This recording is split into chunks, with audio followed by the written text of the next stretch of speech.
Toby here, owner at Lux Tours. Today in this 3-minute video, we're going to cover how you should choose between Milford Sound and Doubtful Sound here in New Zealand. Both of these fjords are stunning in their own right, and while most would choose to visit both of them, we understand that that's not always possible. So let's break it down. Differences, prices, how you get to each of them, and which one is better. Let's start with Milford Sound. 17 kilometres in length, very narrow and closely surrounded by steep mountains. When it rains, you get hundreds of quite intense waterfalls, some very, very big. With Milford Sound, you can drive there yourself and take any one of the various cruise options available. A cruise through Milford Sound takes about 2 hours, where you are all but guaranteed to see wildlife such as seals. Doubtful Sound has less visitors each day and is much quieter with boat traffic in the fjord itself. There is really one main operator in Doubtful Sound, Real NZ, who operate a 3-hour day cruise and an overnight experience. Waterfalls aren't as prevalent here, but when it comes to wildlife, dolphins tend to frequent Doubtful Sound more than Milford. You cannot self-drive to Doubtful Sound. Visiting it basically has to be done by tour. Now for the all-important costs. Self-driving and a cruise in Milford Sound is going to cost a couple about 350 New Zealand dollars from Te Anau and 420 New Zealand dollars from Queenstown, excluding rental car costs.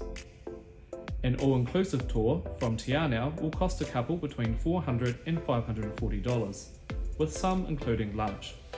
For Doubtful Sound and a tour being your only real option, you are looking at about $790 from Te Anau and $950 from Queenstown. The last part to consider is travel. To get to and to experience Milford Sound, you have 3 segments to your travel: a drive, a 2-hour cruise, and a return drive to either Te Anau or Queenstown, depending on where you choose to travel from. With Doubtful Sound, there are several more travel legs that you need to take.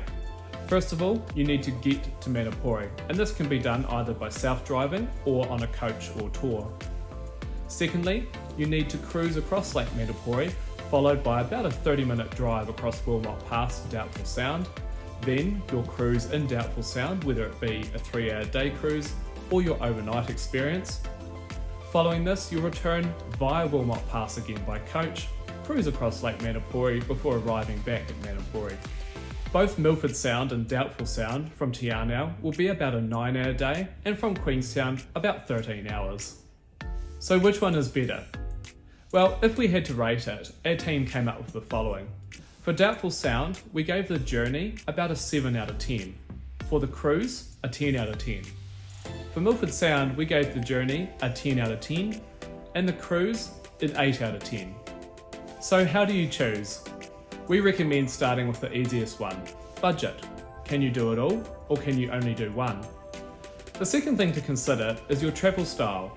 Are you about the destination, or about the journey to get there? For example, the cruise in Milford Sound is spectacular, but the Milford Road and the 2 to 3 hour journey that takes you there is beyond spectacular, and something I would recommend to all who have the chance.